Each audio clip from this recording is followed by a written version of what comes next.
Welcome to the Human Insight Podcast, where we help you bridge the empathy gap to bring you a valuable new understanding of some of the most innovative ideas and trends shaping the future of business and customer experience. My name is Janelle Estes, and I'm the Chief Insights Officer at UserTesting. And today I'm joined by Marieke McCloskey, who is working at Humu as a Director of User Experience. So, Marieke, do you just want to tell us a little bit about yourself and your role? Yeah, so Humu is a fairly small startup. We've been around for 3 years, and our mission is to make work better, which is something that I'm sure everyone can relate to and everyone wants. And I'm the one and only researcher on a still very small product team. And so a lot of my job is spent figuring out what makes people happy and not so happy at work and how we can make that better and how our product experience plays a role in that. Awesome. And in full disclosure, Marieke used to be with us at UserTesting and ran our user research group within our product team. So I'm happy for us to reconnect here, Marieke. And I know Marieke and I have known each other for a pretty long time. We both actually worked at Nielsen Norman Group I was there for 7 years. I think you were there for 5, but our time was basically, overlapped. So yeah, and it's been more than 10 years. Yes. We've hit the decade mark. Yes. So tell me a little bit, actually, I'm curious to hear about your move from UserTesting to Humu and what that's been like for you in terms of maybe similarities and also differences with your role and the space. Yeah, I always felt my role at UserTesting was very meta. You must feel this way too, where the goal of the product is to help people create better experiences. And then my role within that was to help make a good experience for our product. And I thought that leaving UserTesting and going to Humu would feel super different. But we're in the employee experience space, which is really not all that different and something I know we'll talk a lot about. But it's been super interesting to see how thinking about creating a great employee experience and applying what we know about user experience to that. And it just so many moments in the day that I'm like, oh, wow, feels really meta all over again. And so that's been super fun and really interesting. Also seeing those parallels and differences. And I think one of the biggest differences is just not that many startups hire a user researcher so early on. And that's been incredible. It's something I've shared with others too. It's just, I think more startups should do that. Obviously, I think that way because of in the UX world, but it's so many decisions are made so quickly, so early on in a startup. And it's so easy to just keep stay in your head and think that your idea is the best idea. And that original idea for the startup is the thing that got it started and got the first round of funding and got everyone excited. And it's probably the big mission. But then so many small decisions are made that are really, really great to gut check with users, do research on, really dig into and build that empathy super early on with a core employee group before the company grows. Yeah. So what are the teams that you work most closely with as, UX researcher at Humu? Yeah. Everyone, which is so cool. I work with sales and marketing and our customer success team, which we call partner success or partner experience. I get to work with them, obviously with our engineers and designers. And we don't actually have product managers. Everyone is empowered to be a product owner. And then we have this really cool team, a team of people scientists. So their job is they're really data scientists. They look at employee data though. And so instead of taking usage data, product data, they look at employee data. And that team is the brains behind the algorithm of Humu, but they're also ones that constantly are doing experiments with new employee data that we can get and also helping companies think through what to do with the findings from any research that we might do. And so they're looking at them, I feel so many things I felt at UserTesting where they're they understand how HR works. They understand how employees think and feel. They know what makes people thrive at work. And they're now trying to apply that to a software product to help scale it and get it to everyone. Oh, that's really interesting. I'm thinking about people scientists, I think that's such an amazing title. I'm sure that they've seen differences in behavior, both pre-pandemic versus where we are now. How are you guys making sense of all of that? Yeah, it's challenging because there's not really a precedent for how to deal with this particular situation, but there is a lot of research that's been done on how to handle trauma or crises. And so we're leaning on like what's known in the field. And most of our people scientists have PhDs and have deep dived into some topic around either behavioral science or organizational psychology and really understand like some of the bigger systems at play and how to sort of leverage leadership. But one of the things that we did right away when people started working from home and sheltering in place was build a product around organizational resilience. The core premise of Humu is that we can nudge people towards better behavior at work. So leveraging behavioral science and the nudge theory to like incrementally change behavior. Because if you like do a training program or read a book, like it's just really hard to change. Like it's hard to any habit you've ever tried to pick up. Like maybe you decided that you were going to start running, and it's really hard to just decide to do that. And you really need to like slowly take small steps towards that. And there's really cool things you can do in the design of any experience to nudge people towards the better choice and the better decision. And so one of the first things we did was leverage the expertise of our people science team. And actually, honestly, lots of people at the company who just have like researched this or studied this or know this from past experience, and release some free nudges that we sent every week to people dealing with just being home and working remotely. And so it was like a small group of the world, but it was the like people who are now stuck at home trying to figure out how to work and collaborate across any, like all the barriers that were put into place for people. And so that's one of the ways we're sort of trying to like use our expertise to help. But like really what the impact of this is going to be on work, like we need a little bit more time to figure out how this influences work and changes work. You've mentioned nudges a few times. I would love to hear like an example of maybe what a nudge could be or is, and then also where these actually show up. Like, is it integrated into the tools you're already in? Is this something different? Like, just learn a little bit more about your technology. Yeah, totally. I'll first give you like two examples of just like real world nudges that I love for people who aren't as familiar. So actually all three of our co-founders were at Google and did a lot of nudging, like trying to sort of experiment with what kind of nudges work well at work or not. And one of the simplest ones was there used to be snacks out on the counters, like any snack, healthy, unhealthy, everything was just open and visible. What they did was put the less healthy snacks in opaque containers or like below in a cupboard, or just sort of like they're available. You can get them. You can eat them if you want, but they're not as prominent. And they put bowls of fruit out on the counter and people ate more fruit and less of the unhealthy snack. Or similarly, if you have a soda, like a fridge with sodas and drinks, if you put water at eye level and the soda's down low, people drink more water.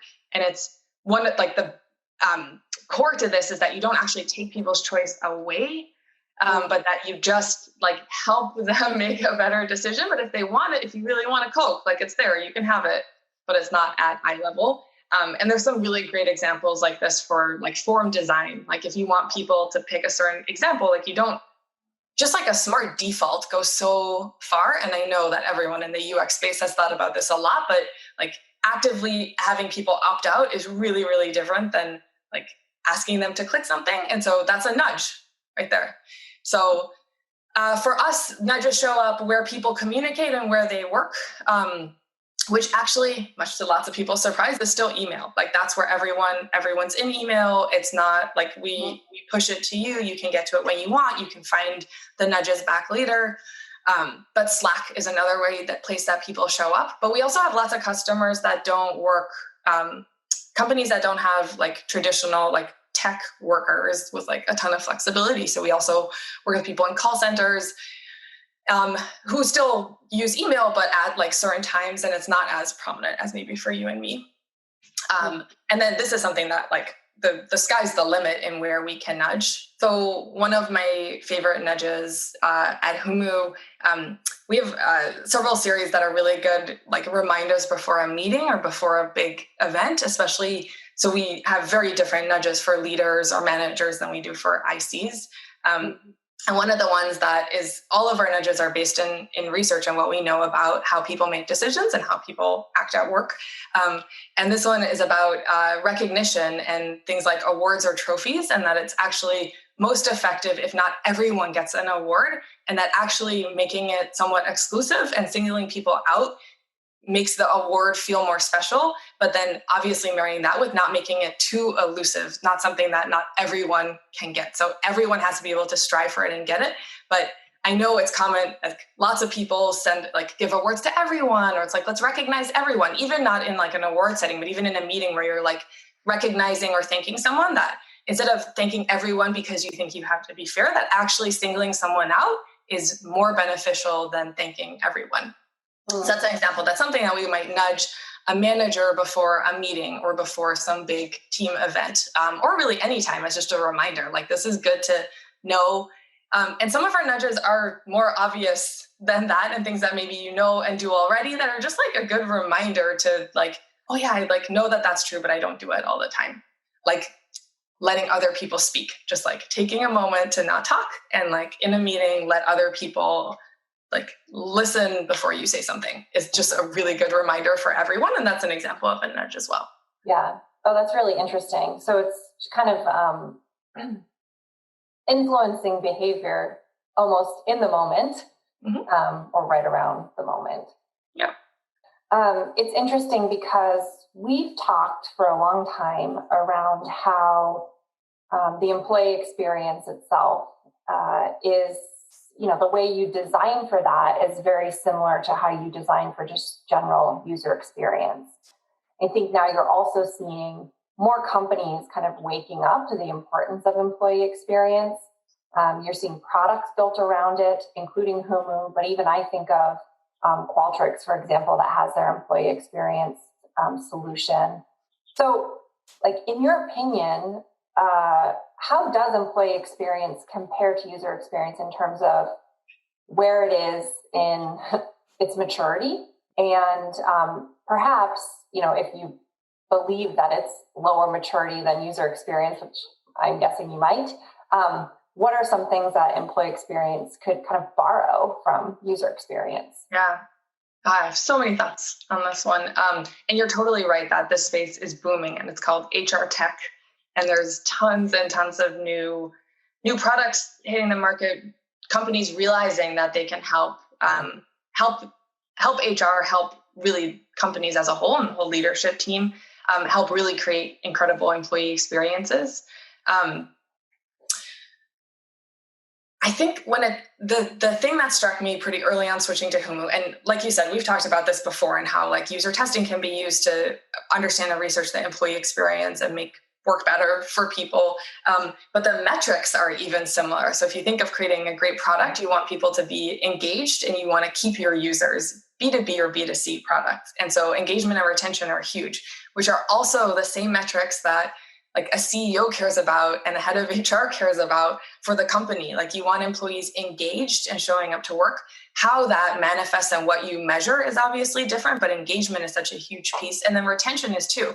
We know that employees that stay, there's all these benefits to that. And obviously a high cost to keep hiring new people if people don't stick around.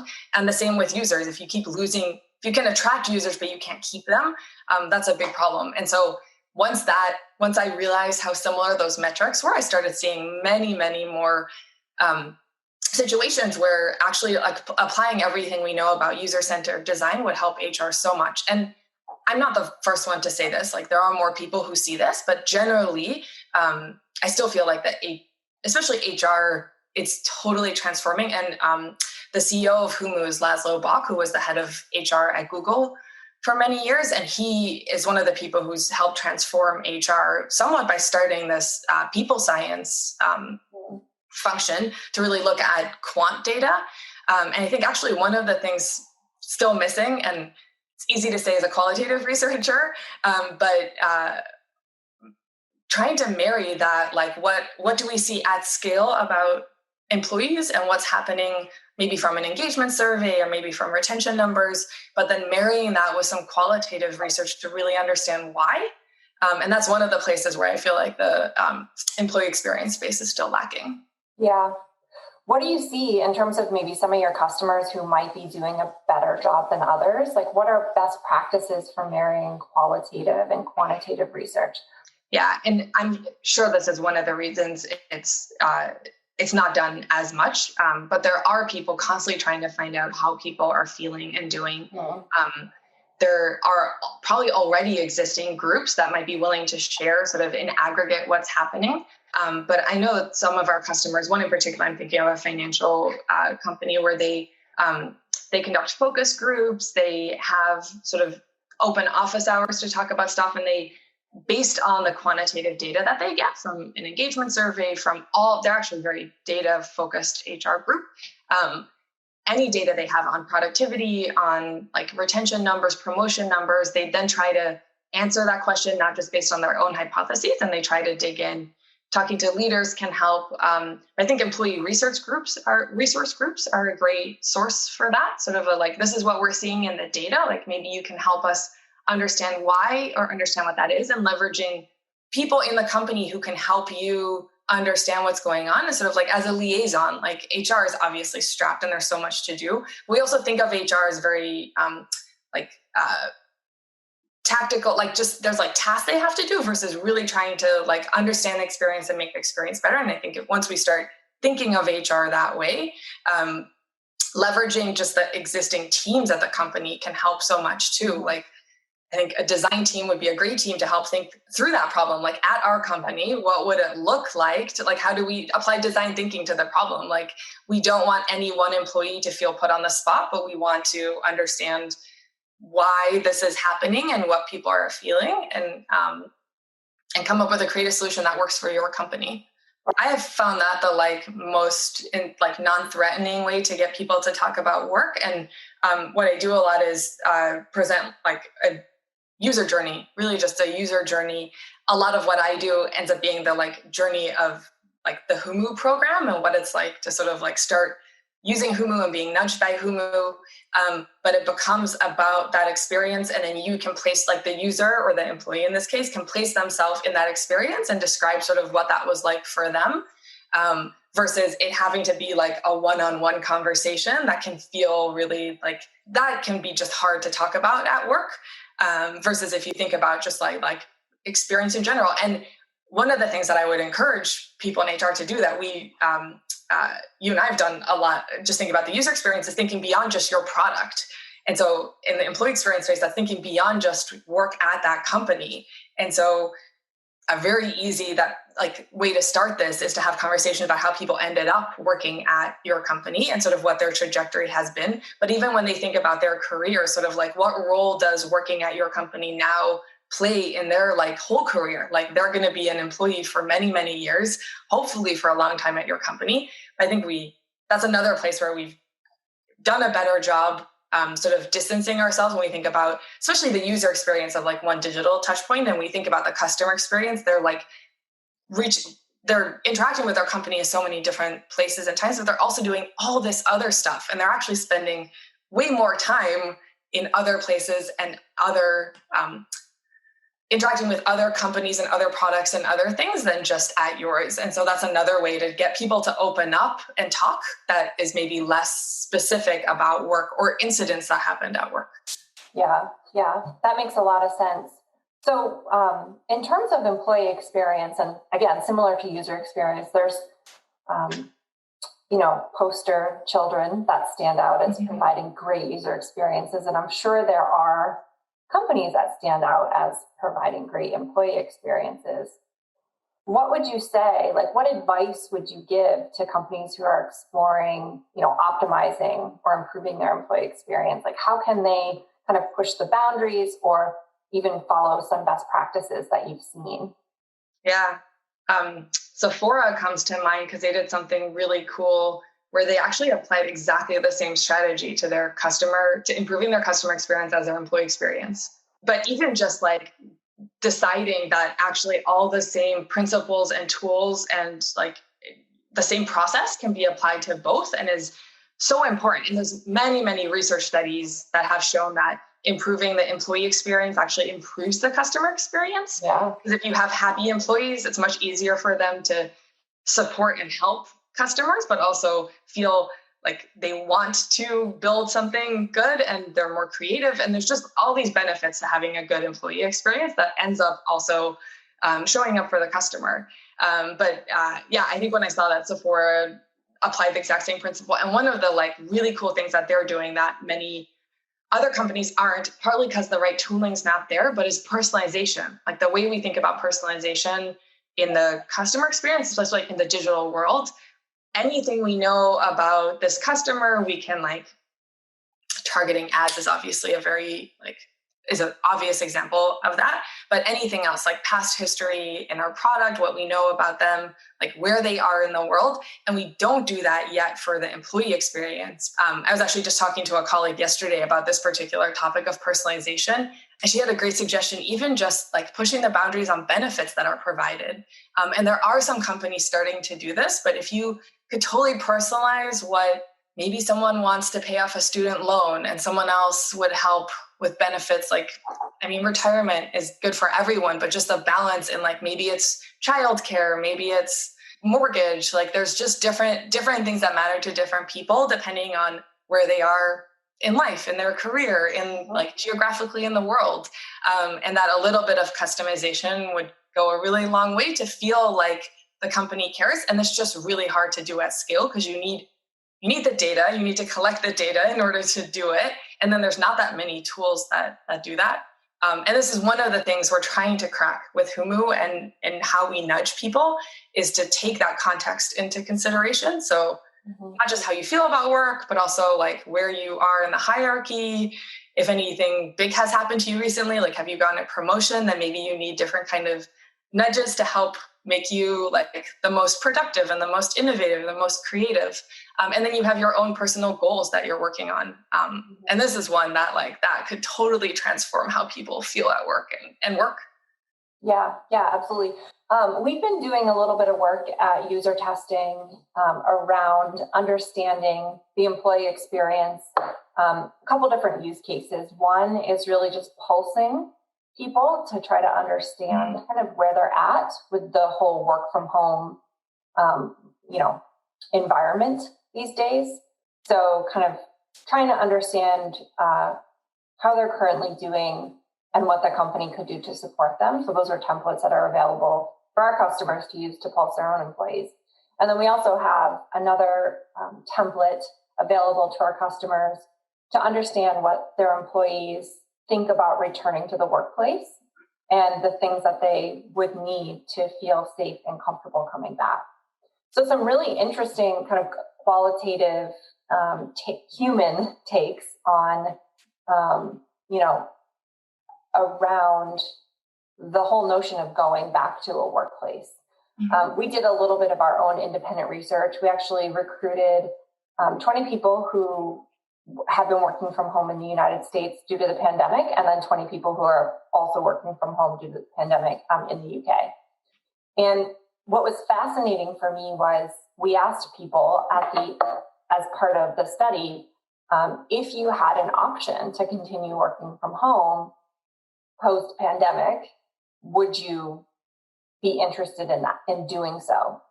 88% of people in our study actually said that they wanted to continue working from home. And when we asked why, I found the responses also fascinating. Number one reason was because they just feel safer in terms of not being exposed to the virus, not carrying the virus to other people, the kind of that core human emotion around safety. But then the other interesting thing, which kind of relates back to what you talked about in terms of forming habits and patterns, is that people have now been working from home for maybe 2 to 3 months now. And they've now developed these new routines. Like we had someone in our study who said, you know what, I love it because I don't have to get up early and get ready and commute to the office. She said she sets her alarm 5 minutes before her first meeting. She just jumped on the phone. Other people said, I really like the ability to do like home related chores in between meetings, like throwing a load of laundry in or filling the dishwasher or, whatever, to sort of reduce the amount of work that you have to do outside of a normal work kind of schedule.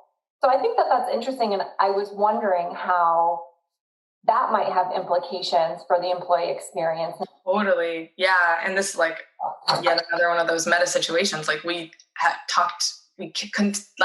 are constantly talking about what this means for us at Humu, like probably you guys are doing at UserTesting, and then also what this means for our customers and our future customers and just the way we work. And I mean, we have such a range in customers in so many different industries where some can't have people work from home, or others they had a work from home policy. And we've also done some research on like what sort of work from home policy is the most beneficial. But even then you have to think about like what's the success metric? Like it's hard for some roles to measure productivity or output or innovation. And so, yeah, we're absolutely thinking about that. Like, how do we help leaders think through that? Because there's still lots of people who think that it's not a viable way to work. And we definitely think it's a viable way to work, but it for the right situation, right? In the right context.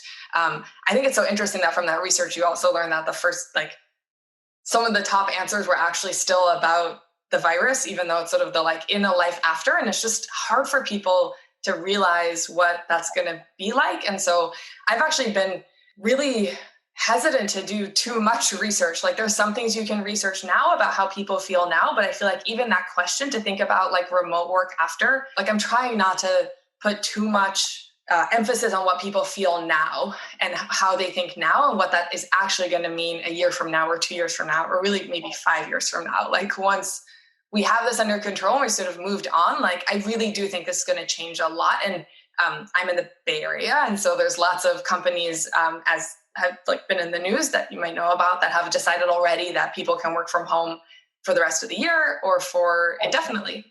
And so it is going to change some industries a lot, but I think people can't totally imagine what that is going to be like because and even some of my colleagues now that have also worked from home forever are used to going out to lunch sometimes when you work from home, which you can't do now, or there's just the patterns will change and will influence how what is possible, and travel will open up again too, right? So you work from home now, everyone's home, everyone's sheltering in place. It's going to be really different when some people return to the office, people start traveling again, interacting in person, and they am trying not to make too many, and we at Humu are trying not to make too many decisions about current emotions because it's just such a it's an emotional time. Yeah, but it's also hard to predict how you're going to feel, right? It's that age-old notion of people are actually very terrible at predicting future behavior.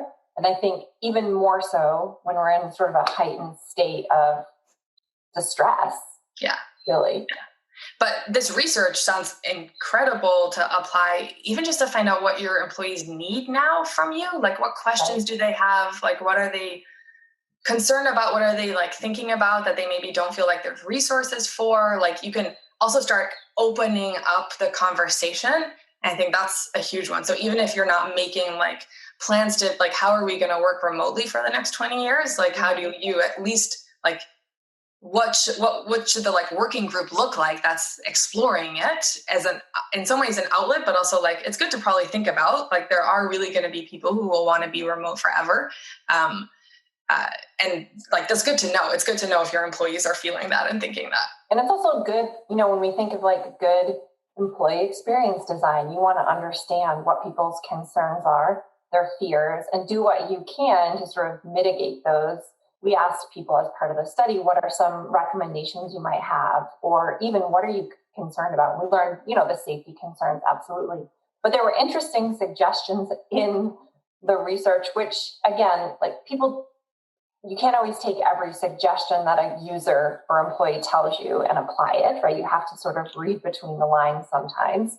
But there were some really interesting things, everything from limiting visitors, outside visitors, which makes a ton of sense, to having specific times for people to go and wash their hands throughout the day, which I think is, an interesting suggestion. I don't know how realistic it is. There's ways, though, that you can sort of listen to those suggestions and come up with based on what you know as a people scientist or a people expert of what a better solution might be that still addresses that core need. Yeah, and then tackle it both from like leadership and the sort of like systems that play at the organization and the policies, and like more like somewhat grassroots plans and processes, but also just like giving a voice to employees. Before you know it, you'll be building nudges for people to go wash their hands. Yeah. Now's your turn. Yeah. All right. Well, thank you so much for joining me. It was so nice to catch up. It's so nice to be able to connect with you after spending so much time with you at Nielsen Norman Group and UserTesting, and seeing how your career sort of morphed into a different space, but all still feeling like it comes back to the same stuff. Totally. And that the like user, to me, it's all user-centered design. It's like, how can we have the most empathy for the people we're coming up with a solution for and really understand what their problem is? And it's like, that's all the same. Right. Absolutely. All right. Thanks, Marieke. Thank you. And thanks for tuning in to the Human Insight Podcast. Want to keep the conversation going? You can visit our podcast hub, usertesting.com/podcast, and check out past episodes. If you haven't already, don't forget to subscribe on iTunes, Spotify, or Google Play so you never miss a good episode. And if you enjoyed our show today, please tell a friend or leave us a rating on iTunes.